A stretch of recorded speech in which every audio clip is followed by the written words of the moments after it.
오늘 우리에게 주시는 하나님의 말씀은 사무엘하 24장 15절에서 25절까지의 말씀입니다. 값을 치러야 합니다라는 제목으로 말씀을 전하겠습니다. 먼저 15절부터 17절. 이에 여호와께서 그 아침부터 정하신 때까지 전염병을 이스라엘에게 내리시니 단에서부터 브엘세바까지 백성의 죽은 자가 7만 명이라. 천사가 예루살렘을 향하여 그의 손을 들어 멸하려 하더니 여호와께서 이 재앙 내리심을 뉘우치사 백성을 멸하는 천사에게 이르시되 족하다 이제는 네 손을 거두라 하시니 여호와의 사자가 여부수 사람 아리우나의 타작마당 곁에 있는지라. 다윗이 백성을 치는 천사를 보고 곧 여호와께 아뢰어 이르되 나는 범죄하였고 악을 행하였거니와 이 양 무리는 무엇을 행하였나이까. 청하건대 주의 손으로 나와 내 아버지의 집을 치소서 하니라. 아멘. 드디어 여호와께서 다윗이 선택한 재앙을 내리십니다. 예루살렘을 향하여 손을 든 재앙의 천사로부터 백성들이 7만여 명이 죽습니다. 그러나 정하신 때가 있었습니다. 다윗의 기도를 들으셨을 때 다윗과 백성들을 긍휼히 여기셔서 주님은 이미 그 때를 마련해 놓으셨습니다. 그러나 심판의 마지막 장면은 매우 매섭습니다. 극심한 클라이막스로 향하고 있었기 때문입니다. 그러하기에 극심한 마지막 장면에 주님으로부터 구원받는다는 것은 더 큰 은혜가 있습니다. 모두 다윗의 양심에 의한 고백과 주님의 긍휼 덕분입니다. 이런 극심한 상황에서의 구원 사건들은 성경에서 이미 몇몇 있었습니다. 출애굽 당시 장자들의 몰살에서 유월절 피 덕분에 이스라엘 백성들이 구원을 받았습니다. 또한 아브라함이 이삭을 죽이려는 절대절명의 순간 아브라함의 믿음을 보시고 주님은 이삭을 살리셨던 것을 기억합니다. 오늘 그렇게 예루살렘이 구원을 받고 있습니다. 이렇게 다윗의 기도는 강렬하게 재앙을 내리는 주님의 뉘우치심을 이끌어내기까지 대단했습니다. 기도가 얼마나 중요한지가 보입니다. 절망뿐이라고 생각한 순간, 끝이라고 생각한 순간, 기도의 힘은 그 순간을 순식간에 바꿔놓기 때문입니다. 그러나 이 또한 얼마나 힘든 일인지 모릅니다. 극심하다고 느끼는 절망, 극심하다 못해 끝까지 온 것 같은 내 고통이 기도하지 못하게 합니다. 그런데 우리는 기억해야 합니다. 극심한 재앙 가운데 주님에게는 이미 그 정하신 때가 있습니다. 절망의 정하신 끝이 있습니다. 고통의 정하신 끝이 있습니다. 그래서 나를 기다리시며 긍휼히 여기시는 주님의 때를 기억해야 합니다. 그 때를 앞당길 수 있는 기도의 자리로 나아가야 할 줄 믿습니다.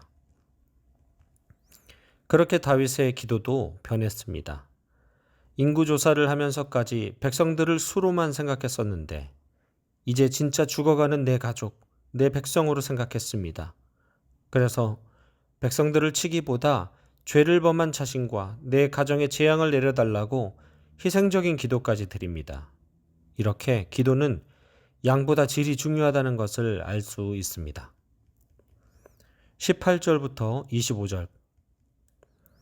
이날에 갓이 다윗에게 이르러 그에게 아뢰되 올라가서 여부수 사람 아리우나의 타작마당에서 여호와를 위하여 제단을 쌓으소서 하매 다윗이 여호와께서 명령하신 바 갓의 말대로 올라가니라.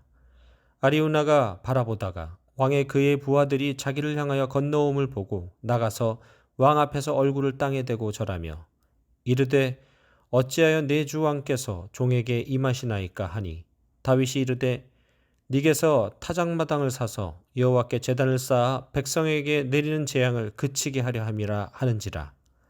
아리우나가 다윗에게 아뢰되 원하건대 내 주 왕은 좋게 여기시는 대로 취하여 드리소서. 번제에 대하여는 소가 있고 뗄 나무에 대하여는 마당질하는 도구와 소의 멍에가 있나이다. 왕이여 아리우나가 이것을 다 왕께 드리나이다 하고 또 왕께 아뢰되 왕의 하나님 여호와께서 왕을 기쁘게 받으시기를 원하나이다. 왕이 아리우나에게 이르되 그렇지 아니하다. 내가 값을 주고 네게서 사리라. 값없이는 내 하나님 여호와께 번제를 드리지 아니하리라 하고 다윗이 은 50세겔로 타작마당과 소를 사고 그곳에서 여호와를 위하여 제단을 쌓고 번제와 화목제를 드렸더니 이에 여호와께서 그 땅을 위한 기도를 들으시매 이스라엘에게 내리는 재앙이 그쳤더라. 아멘. 이제 기도드린 다윗에게 주님의 응답이 있습니다. 바로 제단을 쌓고 속죄와 화목의 제사를 드리는 것입니다. 재앙을 잠시 멈췄지만 완전히 멈추기 위해 다윗이 제단을 쌓고 제사를 드리기까지 주께서 기다리고 있습니다. 왜냐하면 제사는 피 흘림이 있어야 사함이 있기 때문입니다. 히브리서 9장 22절에도 그렇게 기록합니다. 율법에 따라 거의 모든 물건이 피로써 정결하게 되나니 피 흘림이 없은즉 사함이 없느니라. 아멘. 앞서 예루살렘을 향하여 손에 든 재앙의 천사가 잠시 멈춤 화면이 되어 있는 것 같은 느낌입니다. 한국 전쟁이 완전히 종결되지 않고 휴전에 있는 상태와 같습니다. 이렇게 주님은 우리가 온전한 제사로 나아오기까지 재앙을 멈추고 완전히 멈추기 위해 끝까지 기다리시는 분이십니다. 그리고 제단을 쌓고 제사를 드려야 하는 장소가 선택되었습니다. 바로 아리우나의 타작마당입니다. 주인인 아리우나는 다윗에게 이곳이 주님을 예배할 장소라면 이곳을 그냥 사용해도 좋다고 말합니다. 주님을 예배할 장소이니 믿음으로 호의를 베푸는 것 같습니다. 그러나 다윗의 생각은 다릅니다. 그리고 말합니다. 그렇지 않다. 내가 값을 주고 살 것이다. 값없이는 내 하나님 여호와께 번제를 드리지 않겠다고 말합니다. 그리고 은 50세겔로 값을 지불합니다. 값을 지불하지 않으면 헛된 제사라는 겁니다. 그것이 선한 목적이어도 탈취와 같은 선한 동기가 아니면 헛된 제사라는 겁니다.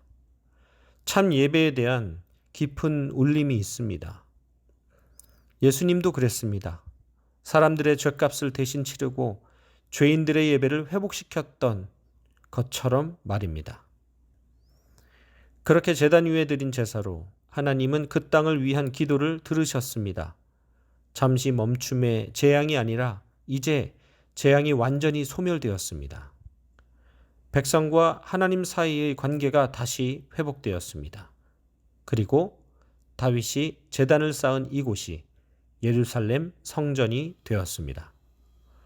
결국 온전한 관계 회복, 온전한 예배의 완성이 되었습니다.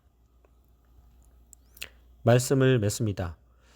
값을 치른 성전, 값을 치른 예배에 대해서 우리는 구체적으로 생각해 본 적이 별로 없습니다.